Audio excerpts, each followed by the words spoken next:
From the Library of Congress in Washington, D.C.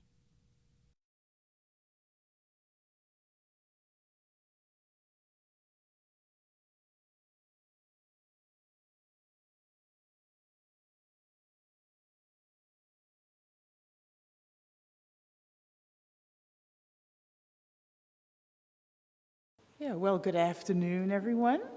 I'm Carolyn Brown. I direct the Office of Scholarly Programs and the John W. Kluge Center here at the Library of Congress. And it is my great pleasure to welcome you here this afternoon for a lecture by a distinguished historian, Samuel Moyn, entitled Imperialism, Self-Determination, and the Rise of Human Rights. And we also have joining us to offer some commentary afterwards, Professor Mark Bradley. The lecture is offered in conjunction with the current 4-week history seminar on decolonization that followed the period of World War II. It's a joint project between the National History Center and the John Kluge Center of the Library of Congress and funded by the Andrew W. Mellon Foundation. Before we begin the program, if you would, please turn off your cell phones or anything that's going to bong, beep, interfere with the speakers. So much of the world we inhabit today bears the footprints of the process of European colonization and decolonization at the end of World War II. And the history seminar, which is now in its 7th year, believe it or not, we've been doing 7 of these so far, examines that particular process. I want to say a few words about the two organizations that came together for this project. It's been a wonderful partnership, and I've learned that partnerships work very well when the two organizations intend for them to work well and have complementary functions. The National History Center promotes research, teaching, and learning in all fields of history. It was created by the American Historical Association in the year 2002 as a public trust dedicated to the study and teaching of history, as well as to the advancement of historical knowledge in government, business, and for the public at large. Needless to say, the webpage will provide additional information, www.nationalhistorycenter.org. The Kluge Center in the Office of Scholarly Programs here at the library was founded in the year 2000 with a very generous donation from John W. Kluge to bring together, make possible the opportunity to bring together in informal conversation the world's most senior scholars with members of the public policy community. That is to bring together the world of ideas, the intellectual world, and the world of affairs, the policy world, and to create a space where that could happen. In addition, we also have a number of research opportunities to use the collections at the Library of Congress and form what I hope is a very successful intellectual community right here. You can learn, needless to say, more about us by going to the library's webpage and looking for the Kluge Center, and we have brochures in the back. The center promotes the scholarly enterprise through lectures such as this and seminars and other such activities. Now, the decolonization seminar was the source of motivation, inspiration, guidance, and the person who managed to get it funded, brought to you by then Professor Roger Lewis, who was the Kerr Chair of English History and Culture and distinguished teaching professor at the University of Texas in Austin. Well known for his own work on the British Empire, Roger put together this wonderful seminar that has continued for all this time. He's also the inspiration and guiding light behind the National History Center. And we like to claim him also as a former senior scholar in the Kluge Center and a member of the Scholars Council. So we have many wonderful relationships there. I guess I should say, as a member of the Scholars Council, I thought I would put him to work today, and he is actually going to introduce the speakers to you. So please welcome Roger Lewis.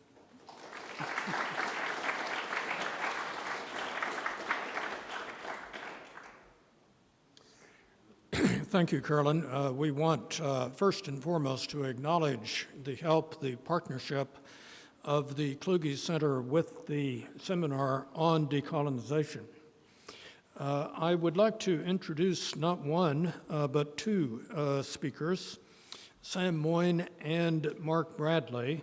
Sam Moyn will be giving the principal lecture, and Mark will provide a comment. Now, if you like, you can, in a preliminary way, think of them rather as Tweedledum and Tweedledee, but in fact, there are significant differences. Sam is a professor of history at Columbia University. Mark Bradley is a professor of history at Chicago University. Sam Moyn, you will probably know, everyone here will know, of his most recent book, The Last Utopia, Human Rights in History. I would also like to point out that Sam has been the recipient of the Mark Van Doren Teaching Award at Columbia. Mark Bradley's most recent book is Vietnam at War, The Search for Meaning, published by Oxford University Press. And Mark is the recipient of the Harry Binda Prize from the Association for Asian Studies. I was recently in New York and happened to be talking to the person who received the Nobel Prize for Amnesty International. He asked me, did I know a certain Sam Moyn? And I said, indeed I did, that I'd even read his book. And my friend, the recipient of the Nobel Prize, said it happens to be a very good book, not least because of the argument about the 1970s. I said that I entirely agreed, and I can think of no higher endorsement or prelude than to our lecture this afternoon by Sam Moyn.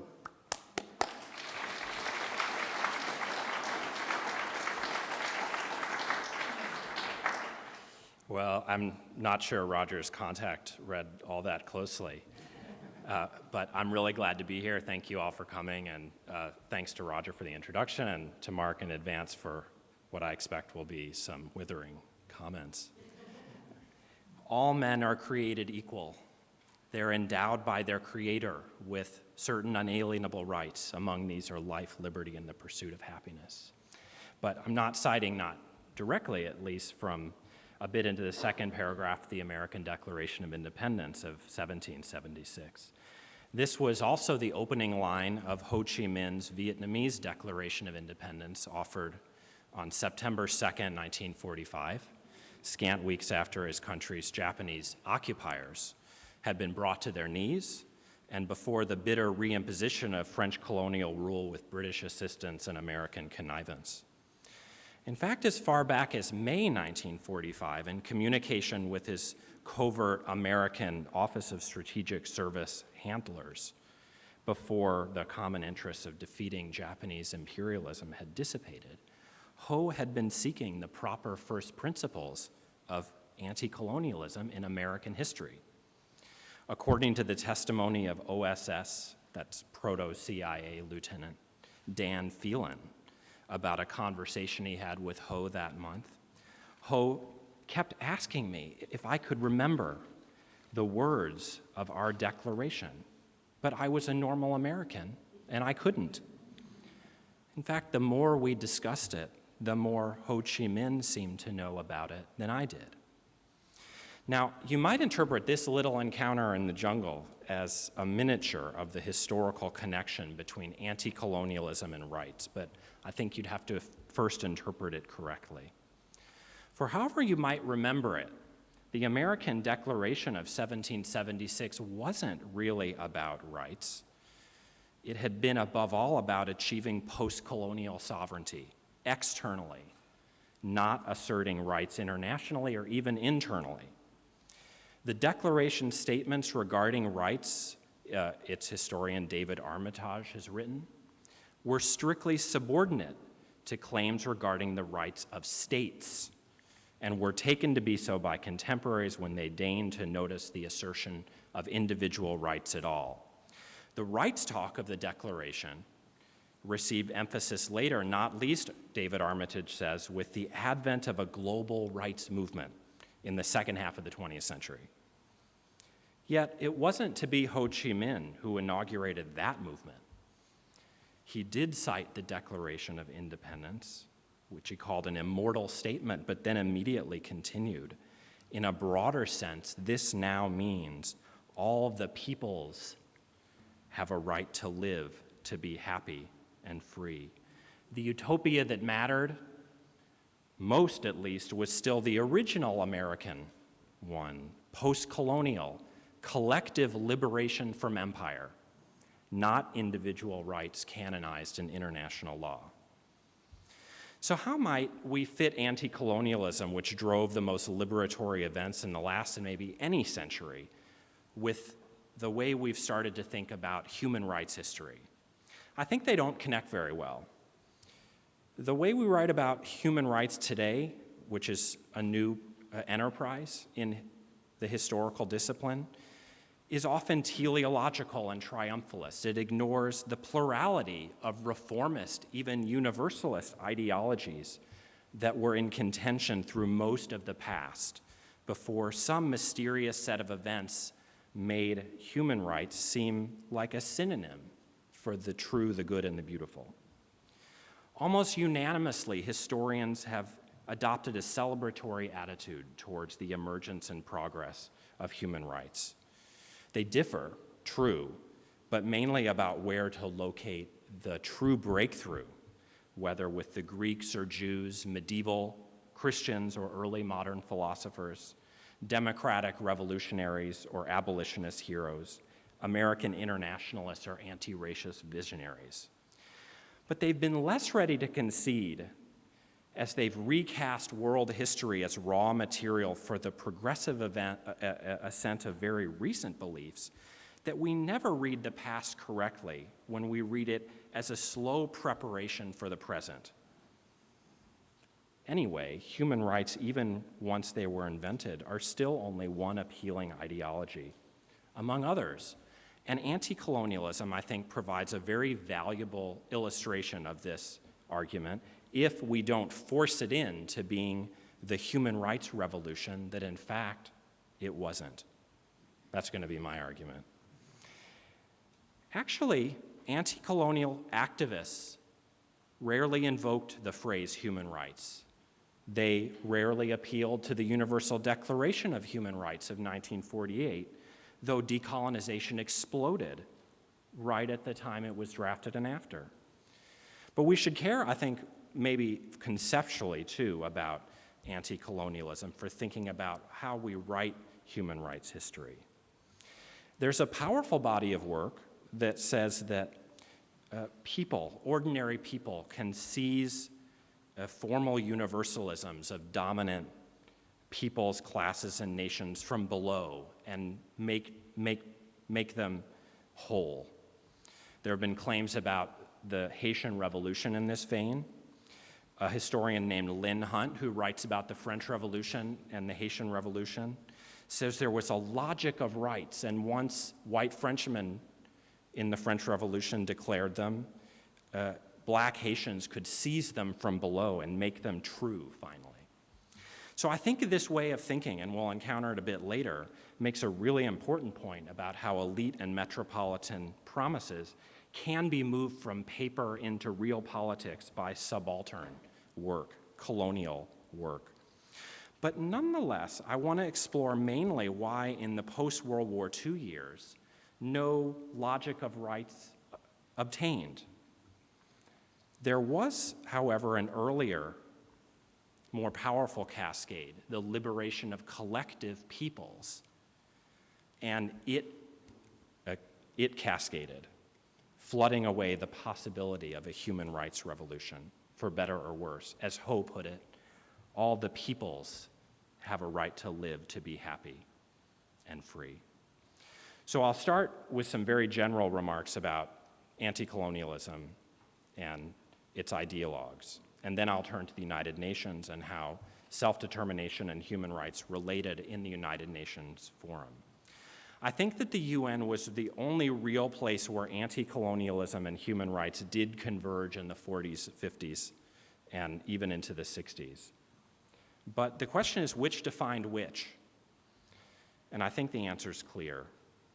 In my reading, the true lesson of anti-colonialism, which was, remember, the greatest agent of dissemination of sovereignty in world history, not of the qualification of sovereignty, isn't about the rise of human rights.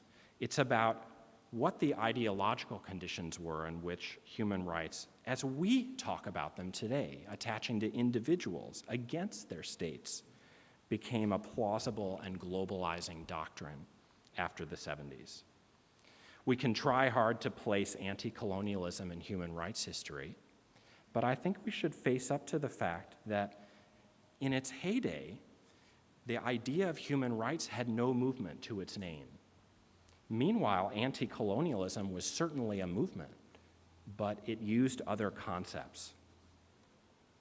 So let's begin by looking back. Anti-colonialism after World War II obviously didn't come out of nowhere, though it achieved unbelievable successes then. But unlike some first world movements that appealed to rights language, like the women's movement, sometimes the workers' movement, anti-colonialists, so far as I can tell, rarely framed their cause in terms of rights individually before World War II. And no wonder. Colonial subjects were well aware that the language of rights had first reached them as an excuse for colonization.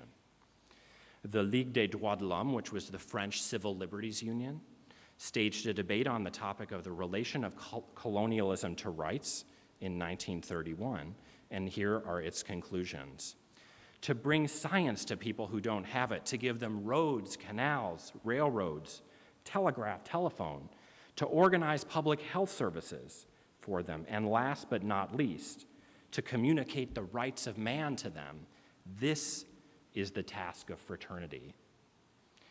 Now, it's true that subaltern activists did appeal sometimes under empire to legal, including judicial remedies that domestic legal systems in which they were working offered them. British and French law had hierarchical distinctions between law governing the metropole and law governing the colony, but they did, at least on paper, often provide rights to subjects of their respective empire. And there's a recent study of pre-war Nigeria which suggests that domestic civil liberties traditions could and did have the potential to be transplanted to colonial holdings and appropriated for unexpected use. But as I understand them, there were no international human rights prior to World War II. Rights were concretized domestically within the nation. And so it's unclear how much this pre-war civil liberties talk in empire mattered. So I'm presupposing a contestable distinction between the prior rights and later international human rights. Those former rights were given meaning by the status of citizen or at least subject within empire. That's how you got them, not by being human. The latter, human rights provided internationally, haven't provided that sort of status so far. And so anti-colonialists sought states so that they could make their own people citizens, not just humans, let's say. If we look, we find the most critical opponents of empire had an interwar formation which gave them a huge range of ideologies. And if we think about it, few of these seem naturally open to the human rights moment of the 1940s, or needed it to be inspired. After 1918, one right mattered, the collective principle of self-determination. Erez Manella, the Harvard historian, has, as you probably all know, provided a very important history of how the idea of self-determination was greeted around the world after World War I, then shut down. But the idea of self-determination triumphed in practice after a delay in the 1940s and after. So above all, it's Woodrow Wilson, as well as V.I. Lenin, who I think do most to create the conditions for an anti-colonialism after World War II, in which international human rights focused on the individual weren't the goal. Instead, collective self-determination was. And though anti-colonialism as self-determination had its international origins after World War I, the key fact is that this framing of anti-colonial aspirations proved durable enough to outlast any attempt after World War II to substitute a new language of international order and legitimacy based on personal rights. So if that's true, the case of the decolonizing or soon to decolonize world shows clearly that not all formal universalisms spark seizures from below by subalterns of their unrealized potentials. After all, there are multiple metropolitan schemes to cascade. And after World War II, it was the nation state and not individual rights that subalterns chose to globalize. There was a logic, it just wasn't one of individual rights. And maybe that's because the history of big ideas in politics depends on how rival actors choose to deploy them rather than on any internal logic of concepts. Could things have been otherwise? Could there have been a human rights revolution in anti-colonialism after World War II? I think the picture rules out that question, however tantalizing. Once we start to think about the course of Western diplomacy during World War II, and actually we owe most of this to Roger Lewis. The Atlantic Charter of 1941 famously announced self-determination as a goal of the war, a promise to the world, but not human rights yet.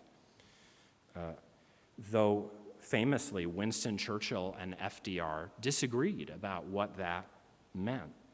Churchill thought the promise of self-determination applied to the liberation of just Hitler's empire in Eastern Europe, not empire generally, certainly not his empire. Roosevelt, it seems, had very generous views, at least at one dinner party at the White House in 1942.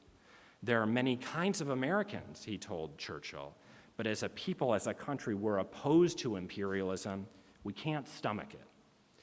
But by the time of his death, he had come to agree with his ally. Now, it's clear that the Atlantic Charter had huge resonance throughout the world. It seemed to promise decolonization, no wonder. But later, to the extent anyone paid attention, human rights for individuals could well have seemed like a substitute for self-determination, which the Universal Declaration of Human Rights doesn't include, and not on accident.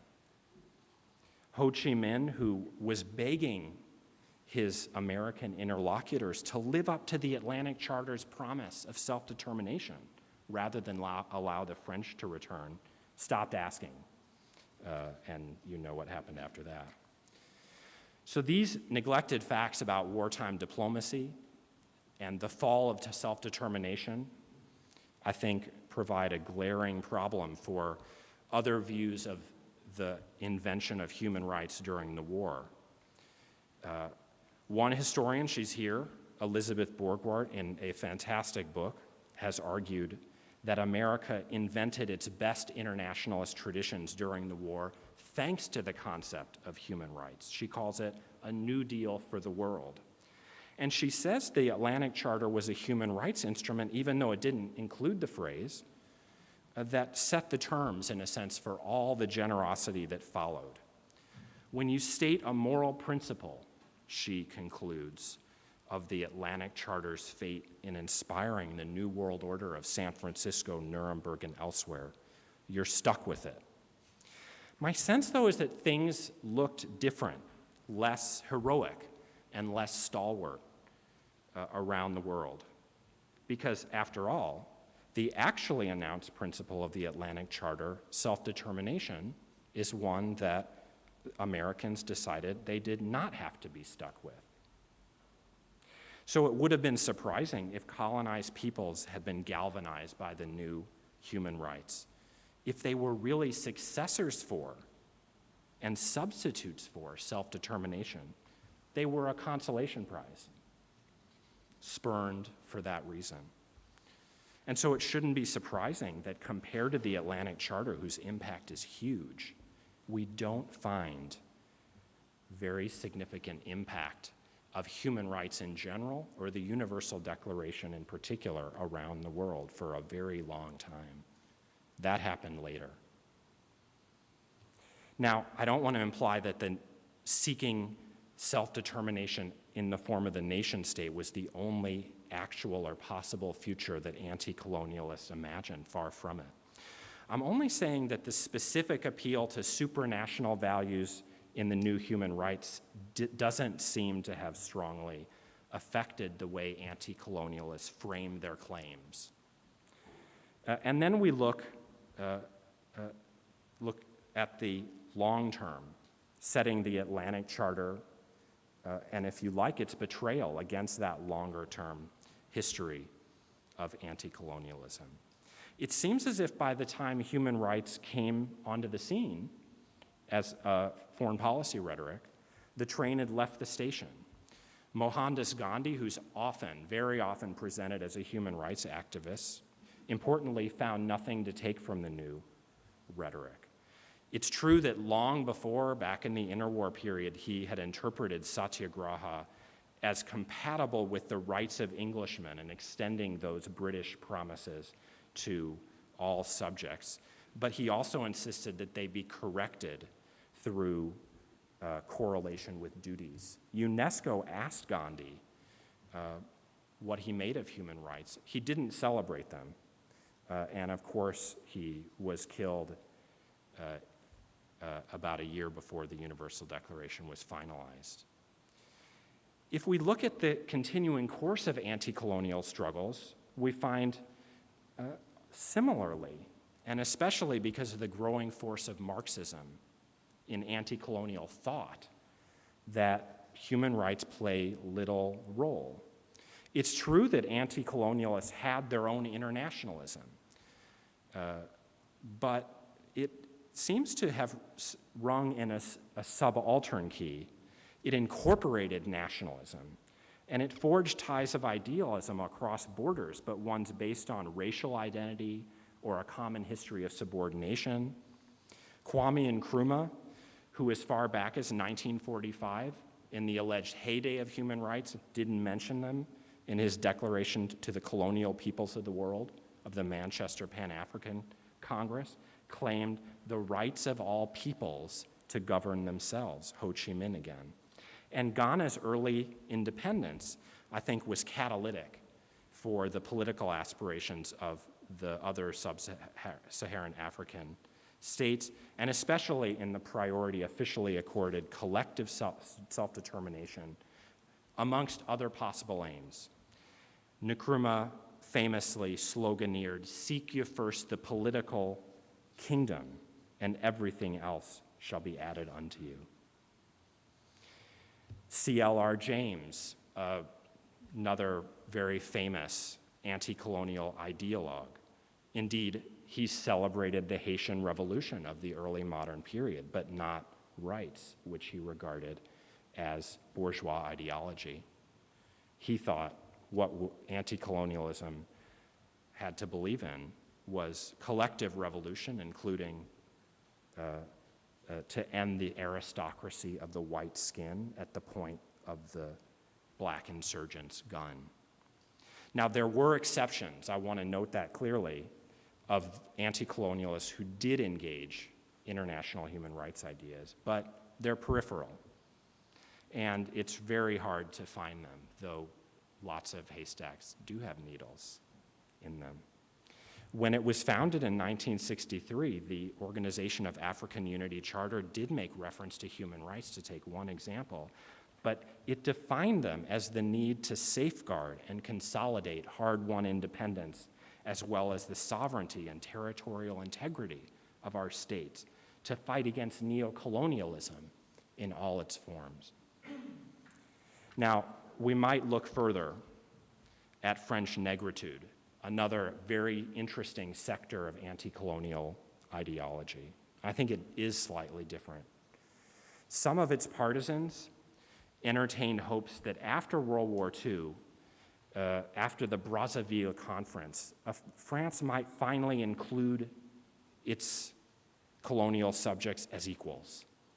And in this tradition of negritude, the French tradition of les droits de l'homme was, even in very angry text, held out as perverted instead of false. Here's Aimé Césaire, the Martinique poet. This is the great thing I hold against pseudo-humanism, that for too long it's diminished the rights of man. Its concept of those rights has been and still is narrow and fragmentary, incomplete and biased, and all things considered, sordidly racist. Now here the background mattered. He'd been formed, like many other anti-colonial ideologues in the interwar period, by something called colonial humanism, and it did lead him to this very favorable comment about the idea of rights. The French had merely perverted them. And for a while, with Léopold Senghor, the kind of theorist of negritude, Césaire held out a kind of vision in which the return to and revival of African cultural particularity could contribute to a universal civilization that would deserve the name. And he hoped, this is Senghor, that through the 1950s, France could provide this new kind of humanism. And yet, neither Césaire nor Senghor ever referred, as far as I've been able to tell, to the Universal Declaration or to international human rights. And after Senegalese independence, after his hopes for a new kind of federal empire had failed, Senghor shifted, like many others, to the development of non-communist Africanist socialism that had no room for human rights.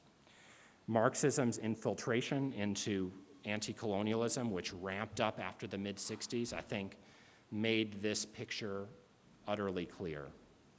There was sometimes even a self-styled humanism that celebrated violence, not human rights.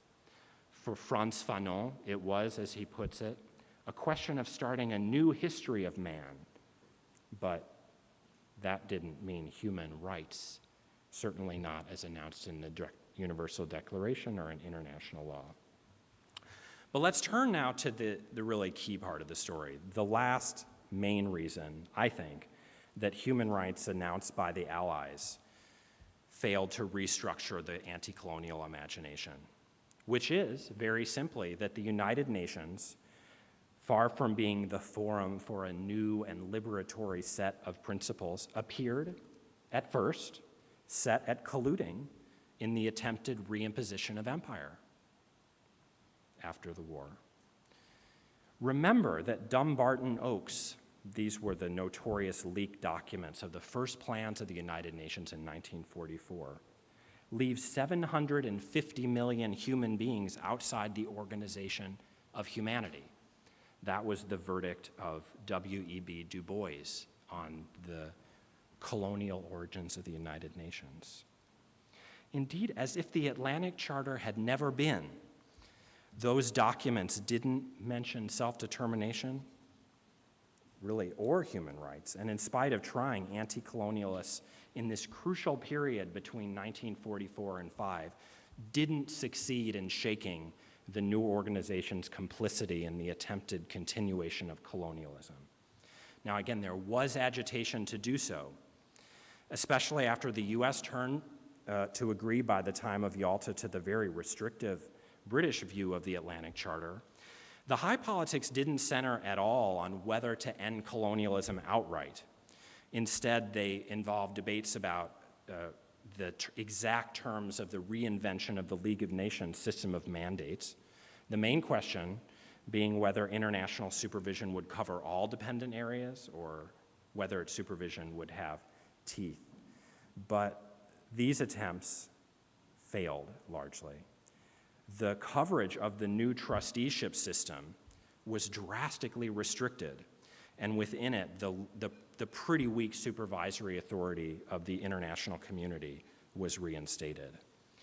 Remember that only 1/10 of colonial subjects at the height of post-war empire lived under UN trusteeship authority. And even then, as outlined in the UN Charter, the organization's main aim of preserving the peace trumped the so-called sacred trust advanced countries were supposed to have in the interests of subject populations, which didn't include any definite obligation to move them towards independence. Now, it's true that compared to the Dumbarton Oaks documents of 1944, the concept of self-determination does figure in the UN Charter in a couple rhetorical and subsidiary moments, but not because the Trusteeship Council was intended to matter. Now, as you all know, from the way the world is now, anti-colonialism prevailed anyway outside a few last islands. No thanks to UN processes, in my view. Although decolonization affected the UN so quickly that it came as a great shock. It would have been impossible to predict this in 1945 or even in the brutal post-war years when the Universal Declaration's framing was a sideshow compared to the worldwide reimposition of empire. The British suppression of the insurrection in Malaya, just as an example, at the very moment where half the world away the Universal Declaration of Rights is being framed, including with British participation. This counterinsurgency would, as you know, prove a model for other countries down to ours in Vietnam or even other places very recently. But the success of the Malayan counterinsurgency didn't become the rule. Anti-colonial victory, whether through negotiated departure or force of arms, did. And the era of the so-called new states began. So it's here, and only here, that one can detect an intersection of anti-colonialism in human rights. But I think it occurred on the former's terms, not the latter's. So I've mentioned the UN Trusteeship Council. And it was the only place, if one looks at the UN Charter, where human rights were given a potentially robust role in international organization. But research so far makes it seem as if this made little difference, although there's debate about whether it affected the way claims were framed for those under trusteeship authority. In any case, as I've already mentioned, the Trusteeship Council was an unexpectedly minor affair, and decolonization took place outside its purview. By the time of the 1948 vote on the Universal Declaration, 58 states were UN members, and that grew by leaps and bounds, obviously. Within a few short years, an Afro-Asian bloc in the General Assembly could outvote the first world powers with Soviet help and soon on their own, especially after 1960, African year, when 16 African nations entered the United Nations. In 20 years, the number of humans under some sort of colonial rule declined from that 750 million to fewer than 40 million. Completely unforeseeable by most, at least in 1945. But by 1955, great power observers already knew that anti-colonialisms would affect international organization. After the Bandung Conference, one depressive British analyst predicted that the new nations would, quote, use the success of the conference as a means of asserting the Arab-Asian point of view and claiming that the Bandung countries were entitled to a far bigger share of world authority than they had when the United Nations was set up in the first place. Now, the key question is, did this radical and unexpected transformation cause the rise of something called human rights? I think the answer is basically no. The answer is yes, only in the sense that human rights were made subordinate, if not equivalent, to the very self-determination that had once been excluded from human rights by the great powers. Let's explore this story. In an astonishingly short space of time, in the late 40s and early 50s, the UN could move from seriously considering a proposal to exempt colonial territories from coverage by the draft covenants on human rights, to placing the right to self-determination of peoples first of all human rights in those very covenants. So let me just conclude by talking about those debates. In October 1950, the General Assembly's Third Committee gathered to consider whether colonial powers, Britain, Belgium, etc., could bind themselves to human rights treaties without fearing that this would lead the UN to interfere with their colonial affairs. The Belgian representative said that human rights couldn't have effects on empire. Human rights rules, he said, presuppose a high degree of civilization and are incompatible with the ideas of people who haven't reached a high degree of development. By imposing these rules on colonial peoples all at once, one runs the risk of destroying the very basis of their society. It would be attempting to lead them abruptly to the point which the civilized nations of today have reached only after a lengthy period of development. Now, René Cassin, our own Eleanor Roosevelt, who were icons of the early human rights movement at the United Nations, although they were generally speaking for their governments, agreed with this proposal by the colonial powers. Of course, France was a colonial power. But the proposal to keep the applicability of human rights law out of empire didn't carry the day. The same year, the General Assembly approved a resolution from Afghanistan and Saudi Arabia that the Human Rights Commission explore how self-determination could be taken more seriously. Again, self-determination had been dropped in between the Atlantic Charter and the Universal Declaration. But now in 1951, too, there's a sensational debate. The Belgian delegate opposes, naturally, making self-determination a human right. He says, the problem is the multiplication of barriers and frontiers amongst nations. In fact, self-determination, he says, is an artifact of 19th century economic liberalism, and it's now been overridden by international solidarity.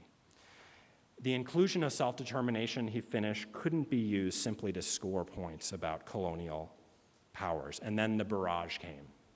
Abdul Rahman Pajvak of Afghanistan replied angrily that he and other supporters of self-determination as a right didn't want to teach anyone lessons. It was history that taught them, not least that under the rule of the powers which regarded themselves as qualified to teach others lessons, the world had known oppression, aggression, and bloodshed.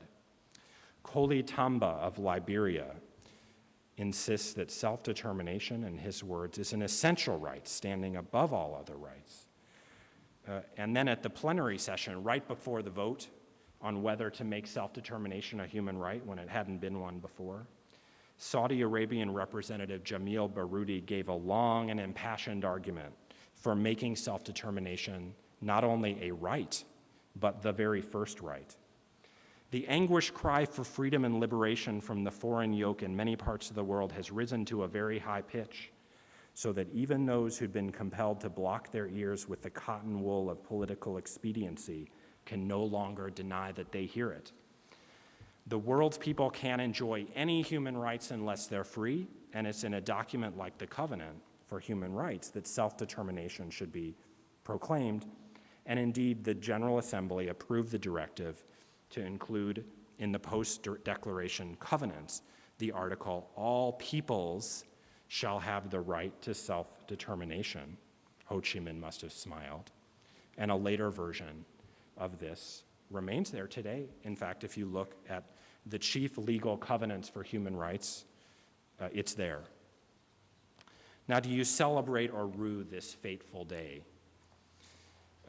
I think that human rights change their meaning on that day, at least if we interpret them as an individual entitlement that protects people from above, from their own states. It emphasized, after all, the necessary basis of human rights in collectivity and sovereignty as the first and most important threshold right. Collective empowerment was the premise for individual protection. Nationalism, the main movement for rights, which now, following European history, and the original American precedent for that matter, colonized peoples wanted for themselves. For the international order, the implication was, of course, the ratification of sovereignty. Now, treating self-determination as a premise for the exclusion of other sorts of rights in the United Nations didn't have to follow logically, but it typically did so in practice. I think mainly it changed them conceptually. It moved them towards the very sort of collective sovereignty that would, in our time, seem the very barrier human rights are set up, if not to overcome, then at least to challenge. So in the 1960s, Louis Henkin, who was a Columbia University law professor, denounced the post-war reinterpretation of self-determination as a human right, as, in his words, an additional weapon against colonialism, even though there's no way to think that self-determination is an individual right, that individuals could claim it against unrepresentative governments, or that minorities could invoke it. Clyde Eagleton, who was NYU's marquee international lawyer, lobbed a critique in Foreign Affairs entitled Excesses of Self-Determination. For the time being, however, as another critic put it, self-determination became a shibboleth at the UN that everyone must pronounce to identify themselves with the virtuous. And as new states joined, the UN concern with human rights in its own fora became nothing but, quote, another vehicle for advancing the attack on colonialism and associated forms of racial discrimination. So we can chart a very clear path here. The first stop is the epoch-making Declaration on the Granting of Independence to Colonial Countries and Peoples, which the General Assembly passed in 1960. And if you just read the text, it confirms the almost equivalence of human rights and self-determination.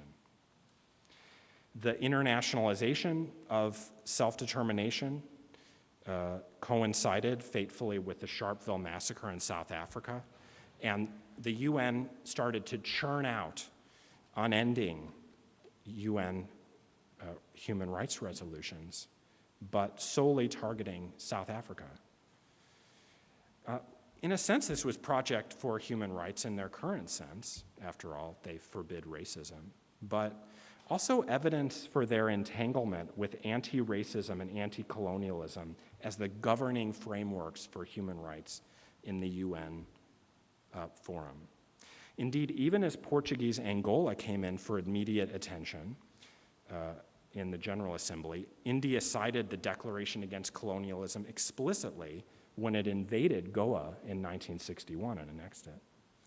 In 1962, explaining how to honor the 15th anniversary of the Universal Declaration, the General Assembly approved a resolution identifying the celebration of human rights with that of the attainment of independence from colonial rule, with the hope for the future realization of human rights defined as, quote, another step forward for the liberation of all peoples. Again, Ho Chi Minh must have been smiling. So other resolutions followed. The Declaration on the Elimination of All Forms of Racial Discrimination, which was passed in covenant form the same day as the remarkable paean to self-determination, which you can hear in the title of this declaration, on the inadmissibility of intervention in the domestic affairs of states and the protection of their independence and sovereignty. These declarations were the focal points and dominant imaginative rubrics for human rights activities in the UN when there was no human rights movement in the world. South Africa became the ultimate victim of this, although Israel obviously has frequently been the target of similar kinds of opprobrium. In my interpretation then, in the UN forum, post-colonial sovereignty wins. It's linked to internationalism only in a subaltern form. Sovereignty can be abrogated only when racists are targeted. And it's this that prevails, sovereignty, to the point of even defining what human rights were meaning in international politics. Now, all that 50 years ago seems like a different world than ours, in which individual human rights, severed from sovereignty, are the highest principle of international order. Today, people like the developers of the responsibility to protect talk of individual rights as the rationale for sovereignty, which then becomes conditional. But in the anti-colonial optic, from America in the 1770s to Africa in the 1970s, the shoe was on the other foot. Sovereignty was the condition for individual rights, which then became secondary. If so, then I'm suggesting ultimately that we have to maintain clarity about differences between different forms of idealism and activism. Anti-colonialism on the one hand, in its dominant, victorious forms, and the human rights movement of our day. I think their relationship is one of displacement, not of succession and realization. Think about it.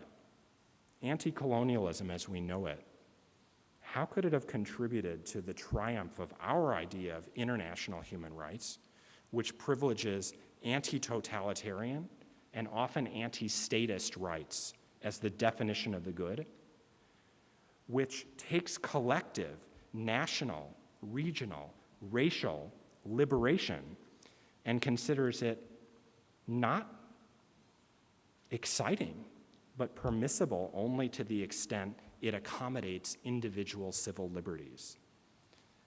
It, unlike anti-colonialism, postpones the problem of social and economic disempowerment as an imperative, although of course it's true that now human rights do imply economic and social rights.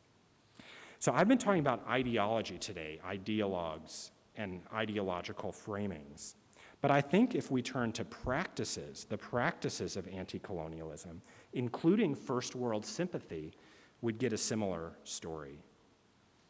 Anti-colonialism gives us a picture of totalistic struggle, violent or nonviolent. Third worldist sympathy with it. Now we have candles lit, checks in the mail, international law as the privileged steward of norms for the sake not of peoples, but individuals. Publicity is the essential form of human rights. Activism and violence is taboo. Mass political involvement, if there is any in international human rights, through personal or small group identification with foreign suffering, especially, let's say, individuals who are given special attention. And the connection with them is made through arm's length financial contribution. Meanwhile, NGOs seem different from anti-colonial leadership, more bureaucratic than charismatic. So the normative point of saying there are all these differences is to emphasize that we can't easily affiliate with both things, anti-colonialism on the one hand, human rights on the other, and pretend they're the same thing. One, for a long time, excluded the other. And if we remember decolonization with some sort of pride, I think we have to acknowledge it wasn't achieved through a human rights movement of the kind we know and we endorse. So I'm coming to the end. The best use of anti-colonialism for human rights history is to think about why international human rights waited for so long until living memory to crystallize. Why did it? Why did it crystallize at all? Well, I have a theory there as well. I think there were two interlocking events. The first was simply that the sordid nature of formal colonial rule had to be revealed for all to accept and ultimately ended once and for all, again, leaving out a few islands. The hard fact to contemplate is that international human rights really explodes as a global lingua franca after decolonization, not during it. And because of it, only in the sense that the loss of empire allowed many Western observers to reclaim liberalism shorn of its depressing centuries-long entanglement with formal rule abroad. But then there's the other part of the picture, which is the widespread rise of the belief that anti-colonialism's mission failed, shipwrecked, at least as an exciting moral and political project. Now, this was not least because the sorts of concerns once thought legitimately placed on hold while new states consolidated themselves, and if they had good intentions at all, attempted radical social and economic reconstructions, seemed no longer plausible. Anti-colonialism didn't live up to its promise. At worst, it bred secession crises, especially when self-determination was invoked and the blood-dimmed tide of violence. In the mid-60s, there's one partisan I found of the spread of domestic liberties in constitutions of anti-colonial movements, who says the following, very seriously: autocracy selectively applied may be necessary in order to create the social requisites for the maintenance of human rights. Okay, by a decade later, the mid-70s, that bet doesn't seem like a good one anymore. Harvard professor and longtime the most prominent academic proponent of self-determination, a man by the name of Rupert Emerson, decried in 1975 the emergence of a double standard, in his words, which has worked to debase the moral coinage of the third world countries and to lessen the appeal of the causes they advocate. They had a wholly legitimate drive against colonialism and apartheid, but now it's been called into question because new countries, these are all his words, habitually shrug off any concerns with massive violations of human rights and dignity in their own domain. In 1977, which is the big year for human rights in the United States, Arthur Schlesinger Jr. writes as follows: "Now we know states may meet all the criteria of national self-determination and still be blots on the planet. Human rights will be the way of reaching the deeper principle, which is individual self-determination." You can see the shift of views that's now occurring. And it's in these circumstances, I think, that there could be an opening for the imaginative move, whether plausible or not, that still rules our minds, not the original and most lasting American contribution to the world of post-colonial sovereignty is what excites us. But something else, a more recent utopia, very recent, I think, which is the dream of a world of individual human rights. Thank you very much.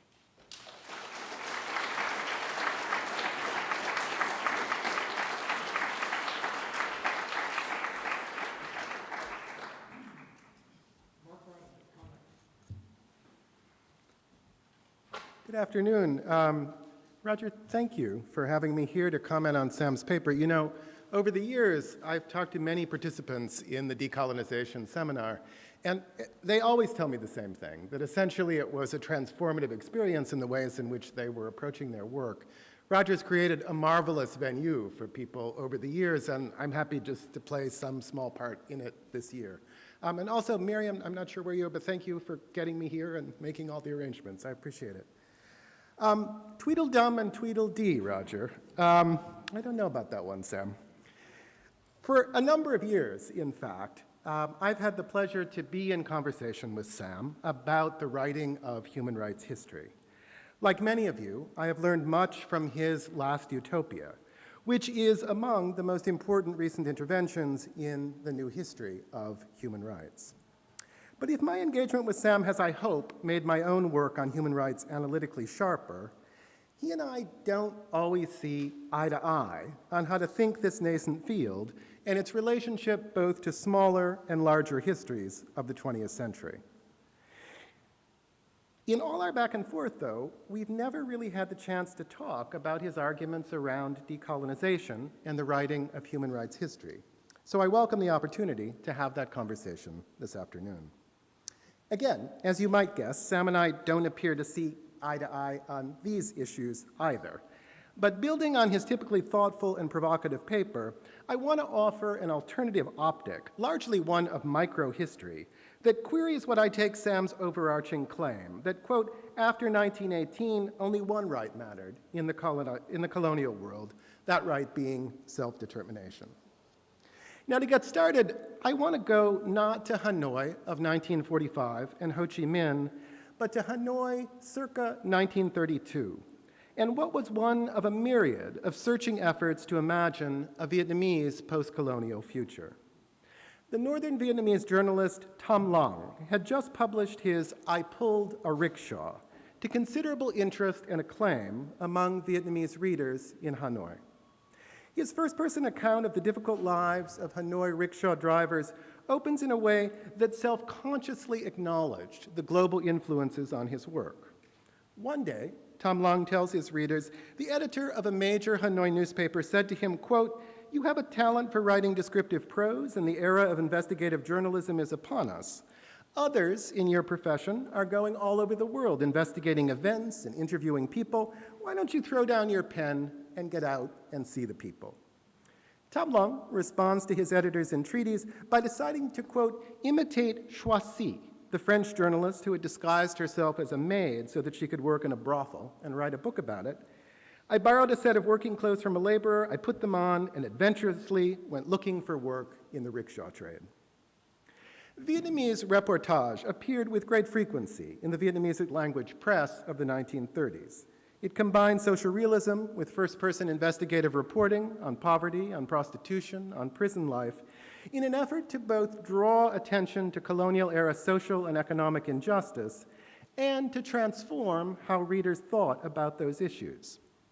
Now, just as it did in Vietnam, reportage emerged in a variety of local contexts in the Americas, in Europe, and in Asia in the 1930s, and took a number of expressive forms.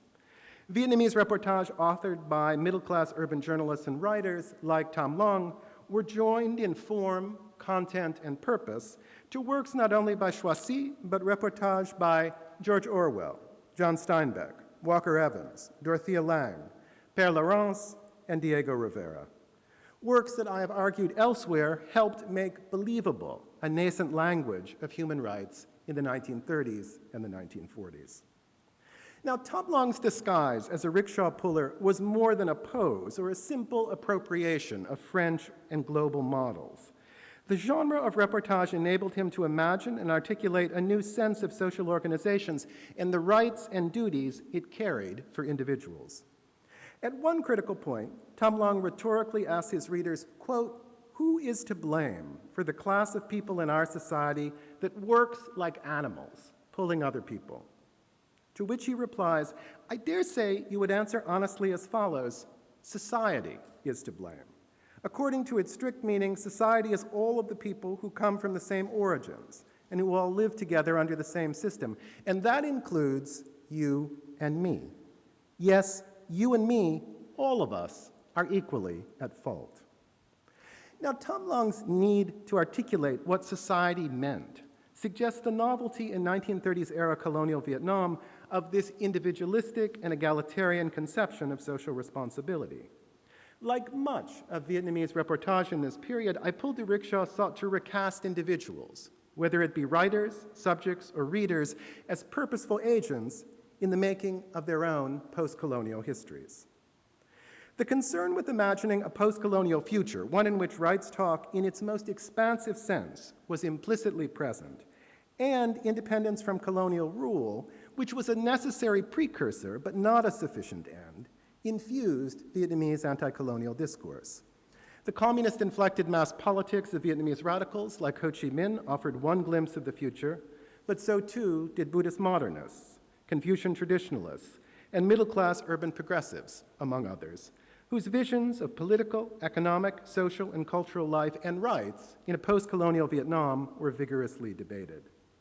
And the multiple ways in which they saw the future were often set in motion and framed in larger and smaller ways that transcended the nation, with rights talk, in its most expansive sense, one of them. Now, in all this, the Vietnamese were not alone. Parallel conversations were taking place across colonial Africa, the Middle East, and elsewhere in South and Southeast Asia.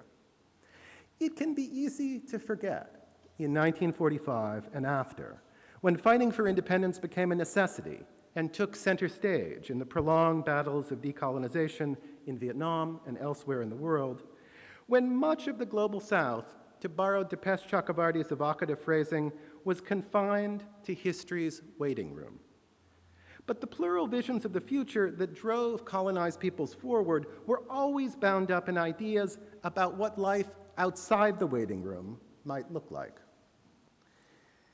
I don't think it especially matters whether the Vietnamese or others in the global South were talking about human rights per se, as they came to be defined in the Universal Declaration of Human Rights, or what I like to term human rights in caps.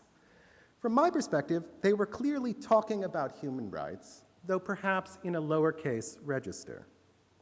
Now, Sam, I've come to learn, can be a definitional stickler. Human rights and their history for him are individual rights canonized in international law. Human rights in caps. But if viewed in lowercase, I would argue they do important and necessary interpretive work. Now, I say that with some caveats. Sam usefully cautions us about ahistorical genealogies that take the origins of 20th century human rights history back to the Greeks, the medieval Christians, or even to the Buddha. And as the late, great Ken Camille pointedly put it in his seminal 2004 AHR piece on human rights history, quote, "That kind of thing gets soggy fast." Nor do I want to underestimate, again, as Sam rightly argues, the centrality of the struggle for independence and the concern of decolonizing states with self-determination at the United Nations, especially given the fierce resistance to the European colonial powers, and often the United States, as late as the 1970s. But with those caveats in place, there is a danger of approaching the 20th century history of human rights historiographically and in real time as a modern-day enclosure movement, to entirely conflate anti-colonialism with concerns about sovereignty. I'm not so sure we need to police the borders quite as zealously as Sam recommends. The lingering potency and remarkable fluidity of anti-colonial thought and practice after 1945 was not only about self-determination.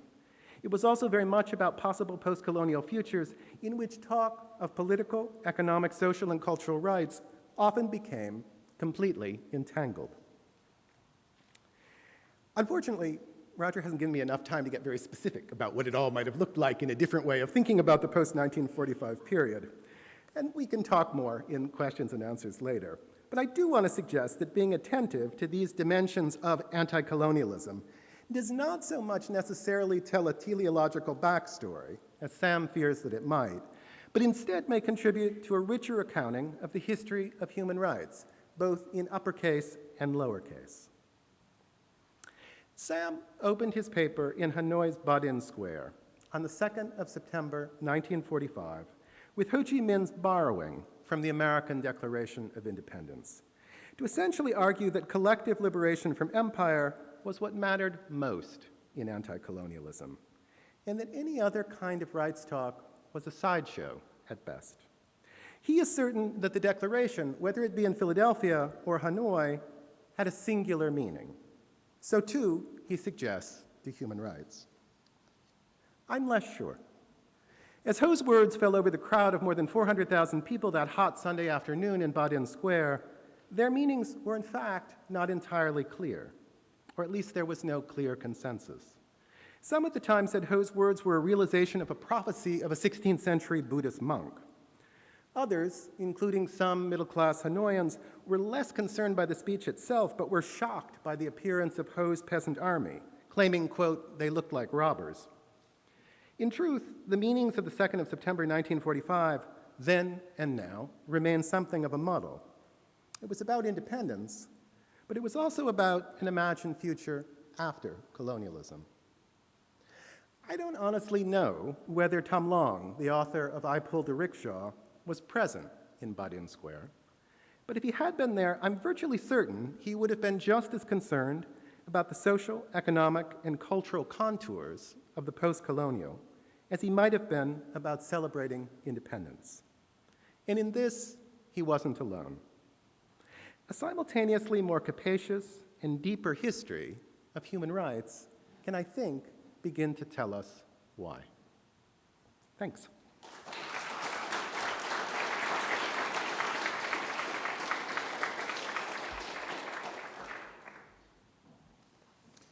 Comments and questions for either of the speakers or both?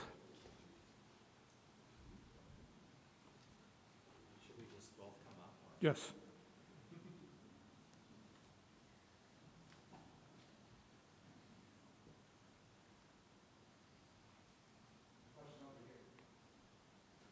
Yeah, Could you question. state your name and Yes, affiliation? John Abood, citizen. Basically, I'd ask both of you to comment on the Shield of Achilles. I think Bobbitt's book regarding the movement of peoples from princely states to kings to nation states, and then on even to the issue of human rights. How you see your two arguments and whether or not your basis for saying human rights is a relatively new element versus human rights is an older element, and how it relates back to that progression of history. Should we talk now? Or? Yes. Well, I'll let Mark address Philip Bobbitt, who I think is a colleague of mine, though I have not read that particular book of his, alas. I suppose I just would say in response that from the way you speak about it, I think you have the right general optic, which is that if we look across the very long term, we just get very different principles of a collective and international legitimacy in a kind of succession. And I'm talking about a moment in which the collective nation in the post-World War II period is being globalized, having been born in European history, is globalizing. And that era seems closed, maybe because it reached its limits. I mean, there's nowhere else to go except for those few islands, Puerto Rico possibly someday or somewhere else. Or maybe because, as I indicated at the end of the talk, we saw that emancipation through a national collective just is morally insufficient. There are too many different kinds of us to say we're all in the same nation, so we also need individual protection. And there are people across borders with whom we identify, even though we're not in their nation and their leaders are. And so I see us as having moved very strongly at a certain point from the prestige of collective national emancipation to individual dignity and seeking various devices without supplanting the sovereign nation state for protecting the individual. Why that happened is, I think, the puzzle. Let Mark. Just quickly, two things come to mind, and this is shifting from from Bobbitt into Jim Scott, but Jim Scott's new book about statelessness, which I think shifts the optic in some ways for how we think about statelessness. Usually we think about statelessness as a problem. People need a state. Not having a state makes them vulnerable in one way or the other.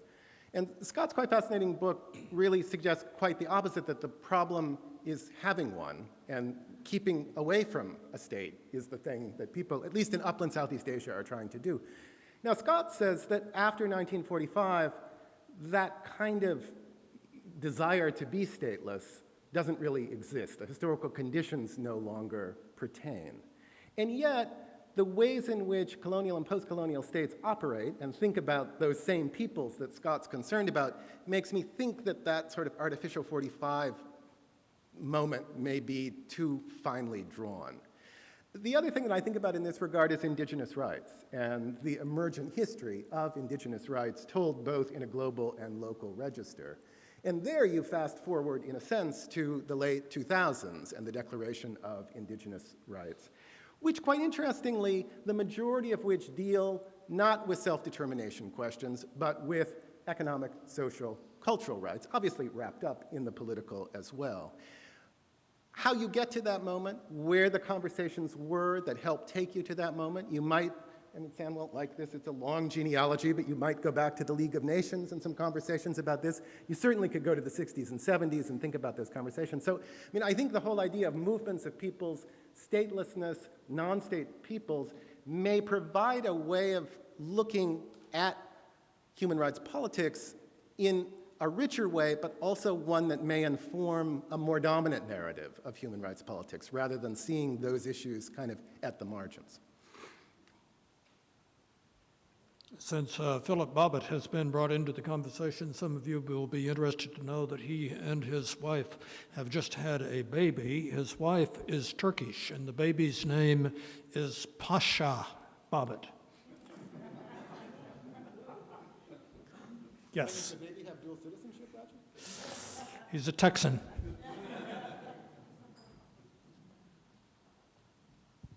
Hello, Peter Wiener, fellow at the Kluge Center here.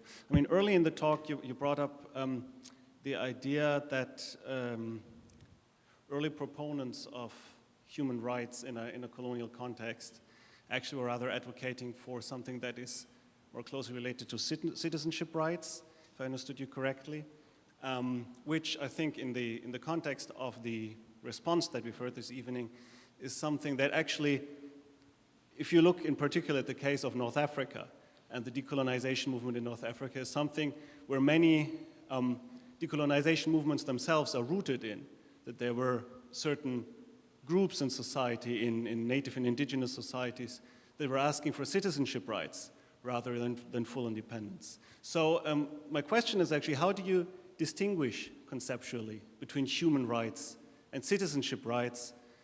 First of all, in the context of this origin of decolonization movement and citizenship rights movements, and then secondly also in the fact that the concept of human rights to some extent actually evolves in a context of citizenship rights. If you look at the Déclaration des droits des hommes in the French Revolution, which relates the two directly with each other. Right, so I think there's a transatlantic political model in which nation states are formed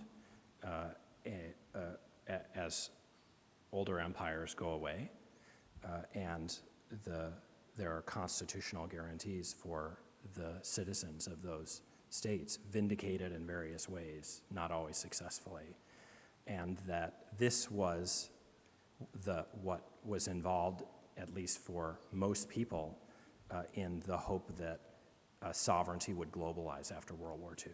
Now, it's true, there are some historians who insist that we should think of the nation state, let's say, as a very unexpected victor in world history.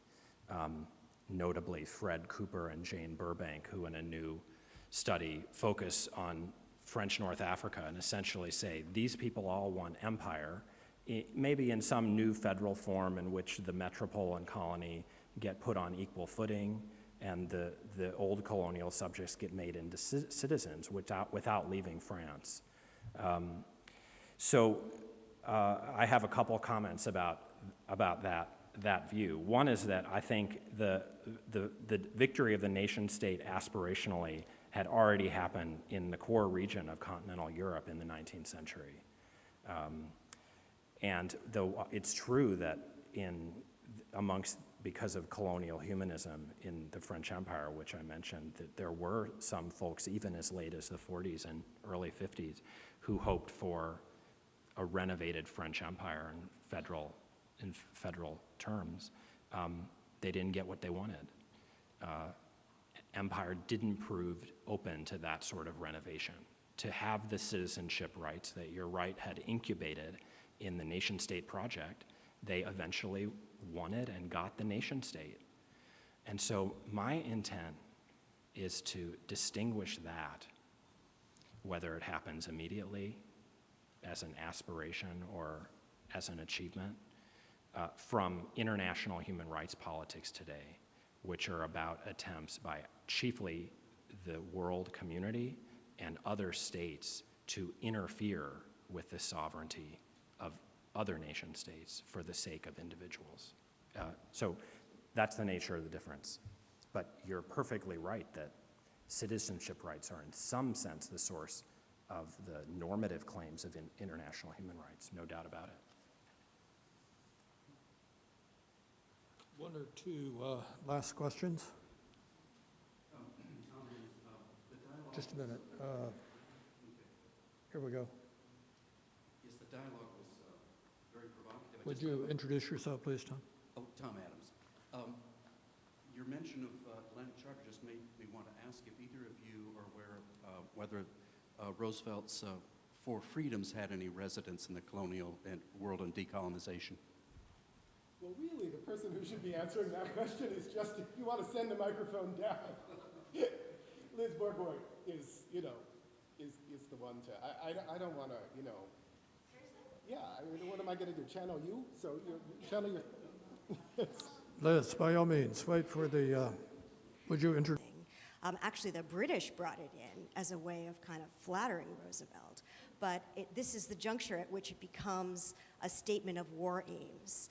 And the kind of war aims that we see in, for instance, Norman Rockwell's yoke for the purpose of Americans consuming enormous roast turkeys, for instance, right, which is one of those iconic Rockwell images. But Rockwell himself said that he originally wanted to paint the Atlantic Charter, but it was too boring, and that he of the Four Freedoms, a multilateralization of those war aims with mixed success, right, as the Turkey example, I think, shows. So your question is really very incisive in that way.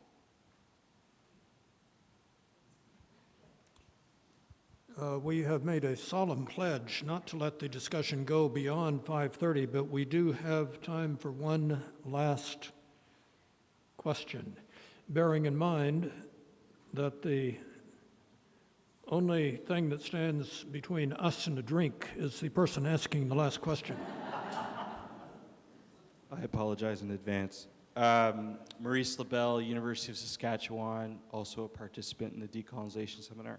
Sam, I enjoyed the way you alluded to in the beginning of your talk about the perils of the teleology of anti-colonialism. I fear, and this sort of echoes perhaps a bit to what Mark's comment was about, is that you're developing a sort of teleological definition of human rights, which uses the nation state as a launching pad. And so my question, which again, very oddly, alludes a lot to some of Liz Borgward's work and so on, is, in your opinion, how did the UN betrayal of the Atlantic Charter immediately after World War II impact the ways in which colonized societies perceived human rights? Did they reject the universal spirit of human rights or the Western idea of human rights? Can we only have one definition of human rights or multiple ones? Thank you. So I was trying to make a very limited point. The Atlantic Charter does announce the Four Freedoms and collective self-determination. And I think the idea that's celebrated the world over is that the Allies are promising that there will be a decolonized world of welfarist nation states in a world without war. That's what the four freedoms, especially freedom from want and fear, mean.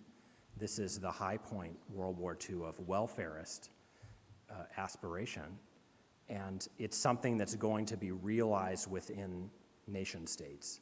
It's just that the rest of the world, and we know that people celebrate the Atlantic Charter, think that that means the whole world.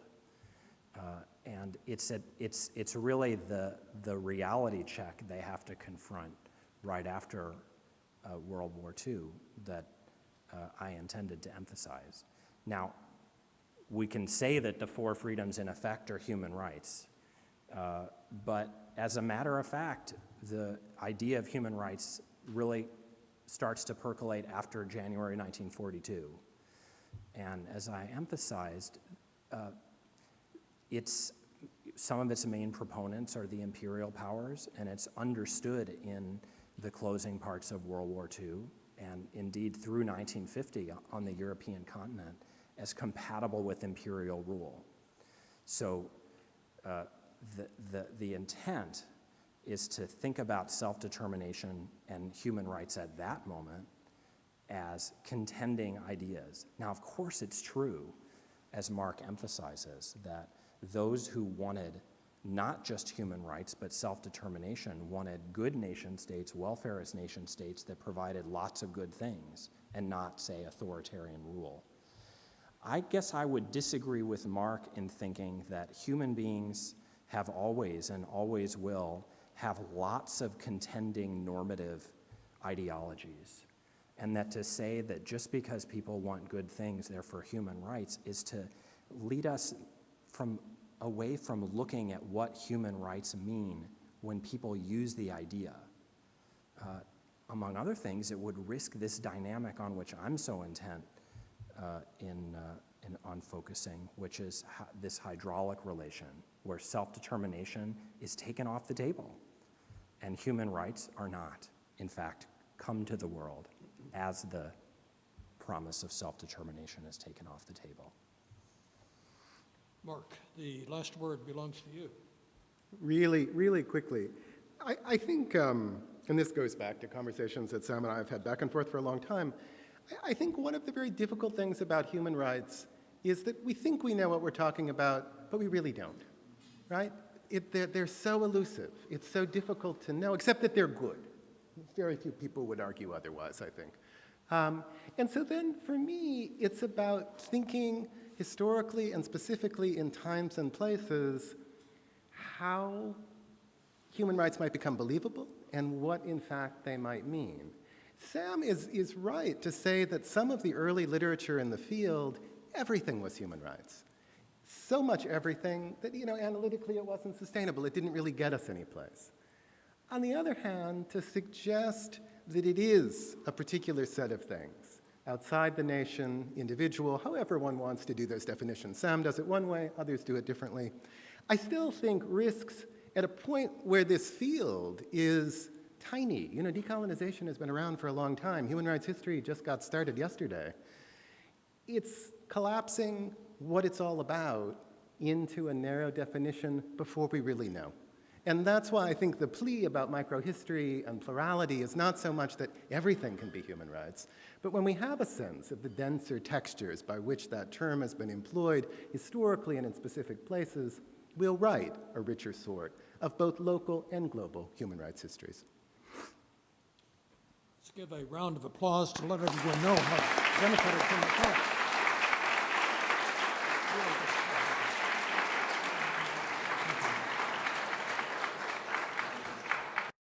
This has been a presentation of the Library of Congress. Visit us at loc.gov.